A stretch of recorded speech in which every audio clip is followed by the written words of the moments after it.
Vă salut, bună ziua! Iar trimit mesajul ăsta în toate televiziunile și sper să ajungă la anumiți avocați. Am să încerc și săptămâna viitoare să trimit. Cred că ultimele 2-3 săptămâni am trimis pe YouTube. Nu prea mă pricep cu YouTube-ul, l-am băgat, am un site acolo pe YouTube, mai multe probleme și sper să intrați să vedeți despre ce e vorbă. Cer să fac pe scurt noutățile care am și sper să ajungă la toate televiziunile și vreau să ajungă la avocat și la justiție.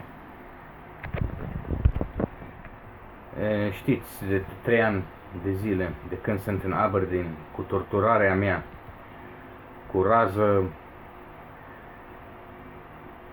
cu gazele, cu multe, că am băgat pe YouTube, puteți vedea despre ce e vorbă.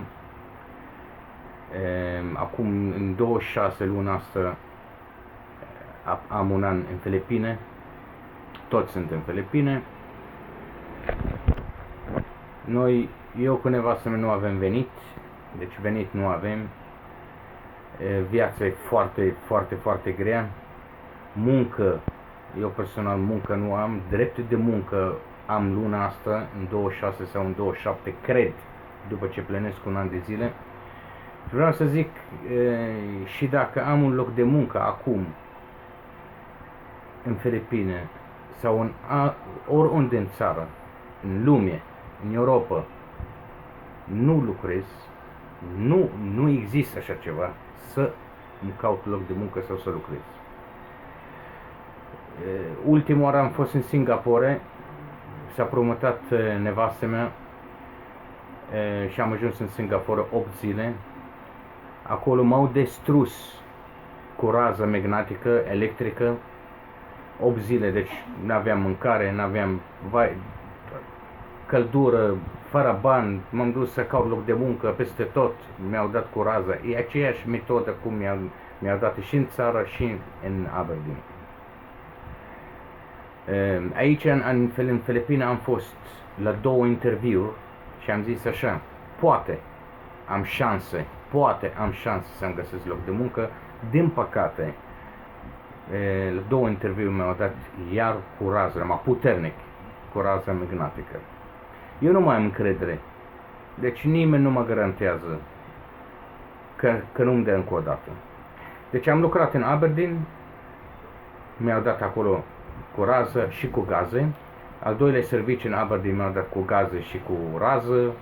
Am continuat să lucrez mai departe, am suferit, mi-au dat de dimineață până seara, le-am explicat pe YouTube acolo, pe video. Am ajuns în țară, în România. Am lucrat la primul restaurant, am fost atacat de șef bucătar, plus că mi-au dat cu raze în stradă, cu rază magnetică, electrică, în stradă, la muncă, peste tot. Al doilea serviciu am găsit, nu mi-a plătit, mi-a dat și acolo cu rază. Al treilea, am lucrat la un prieten de-al meu, un prieten foarte bun, care îl cunosc mai mult de 20 de ani. Am lucrat la o mănăstire, nu dau nume, Casa Domnului.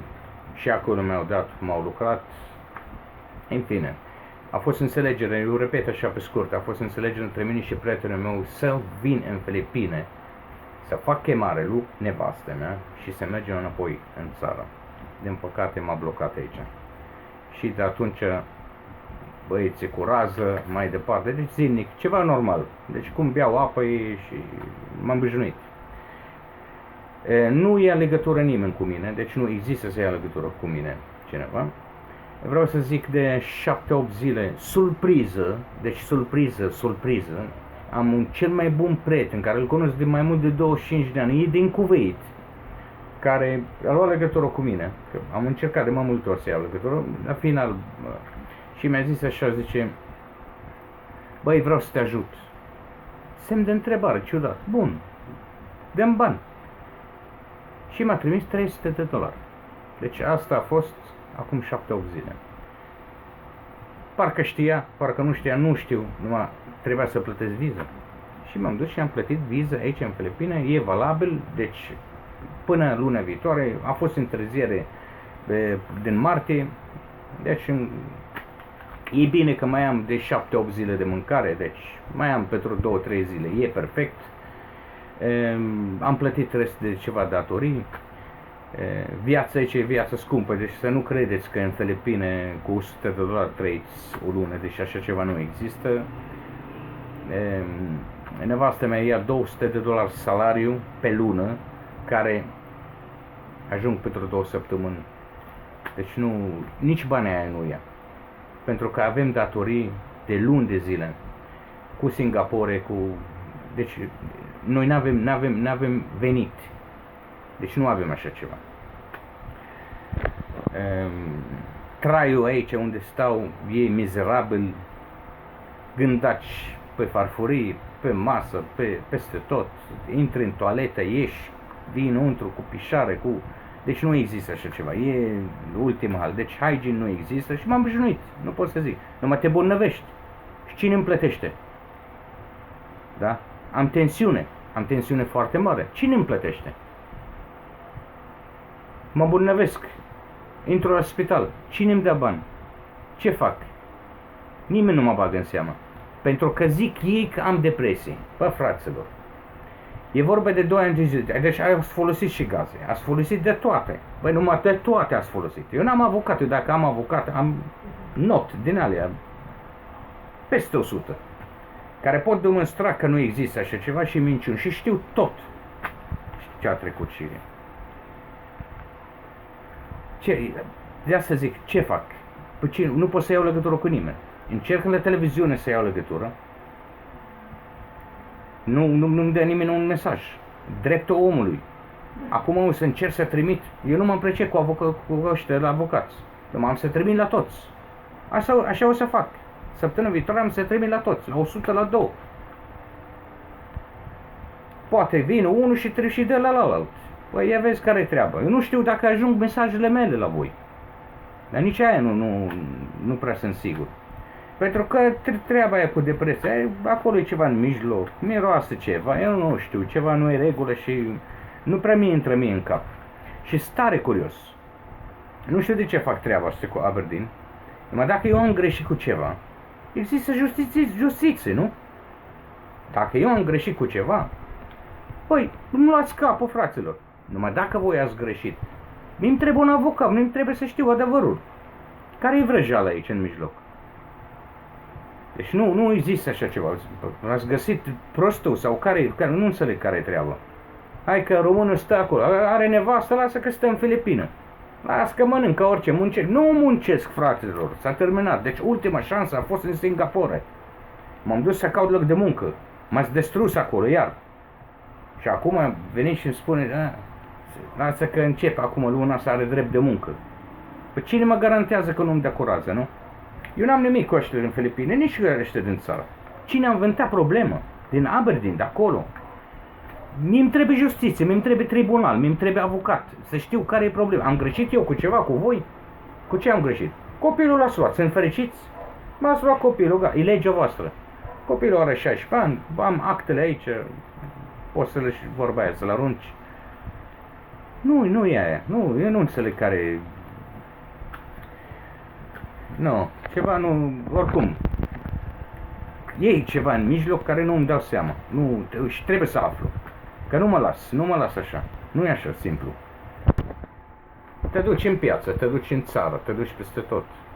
Vine ăștia de la securitate, vezi că are depresie omul. Bă, deci, nu știu cum să zice treaba asta, defamare. Te duci și spui că ăla are, și aici în Filipine, exemplu, ăștia habar n-au, sunt oameni care nu știu ce e depresie, se sperie degeaba, le speriați pe oameni. Și mai repet o dată, eu în Marea Britanie, eu n-am dat o palmă la o singură persoană. Aici, în Filipine, n-am făcut scandal, n-am făcut, îmi dați cu toate. Și acolo îmi dați cu toate. În România n-am lovit pe nimeni. Am fost atacat. Deci murdăriți imaginea omului că ăla are așa, că păi toată lumea știe, știneară și minciunele care le-au creat. Deci ăla și de la început, Deci de când a început cine mi-a creat problema asta, îi spun sigur. Unul din ei este frate meu. Eu cu frate meu din 1999, chiar mai înainte, eu nu mă înțeleg cu el. Deci nu ne înțelegem. Pentru că există ceva privat și nu pot. Între mine și avocatul. Și zic care este problema. Omul are ciudă pe mine. Acum, dacă bei o bere sau două, vezi că ai depresie. Dacă te enervezi, ai stres. Dacă nu știu ce, vezi că ai probleme cu ăla, cum se zice, cu selfie, cu alea. Băi, vezi că parcă suntem cu, parcă nu știu ce să mai zic. Deci nu se, e pur și simplu o bătaie de joc. Bătaie de joc. Bate joc de un om amărât,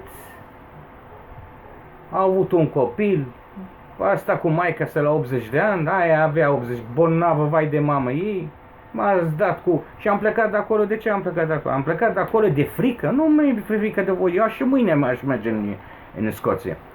Am plecat să suferă maică-mă, că de 2-3 ore a ajuns la spital, din cauza amețelele. Păi da, razia aia megnatecă care îi dați și sunteți fericiți, păi n-aveți voie nici la animale să dați. Razile alea care dați, pare nu există, nu-i voie așa ceva. Și am ajuns la spital cu maică mea de 2-3 ore am ajuns. Am și datele. Și atunci, când s-a ars localul unde am lucrat, mi-am zis, acum e șansă, dacă mi-au dat banii anticipați, să plec în România și salvez pe maică mea. Și după aia îmi caut loc de muncă și să vă dau, să vă dau în judecată, să-mi caut un avocat. Măcare. M-a luat și românii în partea aia la altă. Oricând mă întorc în țară cu nevastă mea, deci eu nu pot să las. Că ea mărâtă, vai de capul ei. Maștinară și minciunile, am peste 100 de not. Am să dau la avocat. Aveți cuvântul meu de onoare. Și o să vă arăt că minciunile care le-ați făcut, toate sunt minciuni. Îmi trebuie dreptate.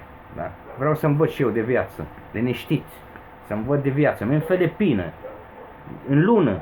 Deci îmi vreau să văd viața mea, cu nevastă mea, să stau liniștit, să învăț de viață. Da? Nu să mă chinuiți 3 ani de zile cu rază și cu gaze. Și după aia zici, păi du-te și caută tu un loc de muncă acum, hai, la un chioșc. Băi. Să las număr de telefon aici iară. 00639 36928 9056. Asta e numărul meu, am și WhatsApp. Trebuie să iau legătură, am să fac săptămâna viitoare totul, să mai trimit mesajele acum peste tot. O las mai încet, nu vreau probleme, nu vreau scandal, vreau soluție, vreau pace. Vreau să știu porcările alea care... De ce? De ce m-ați făcut așa? Care-i treaba? Vreau să știu care-i treaba. Multă sănătate și o zi bună.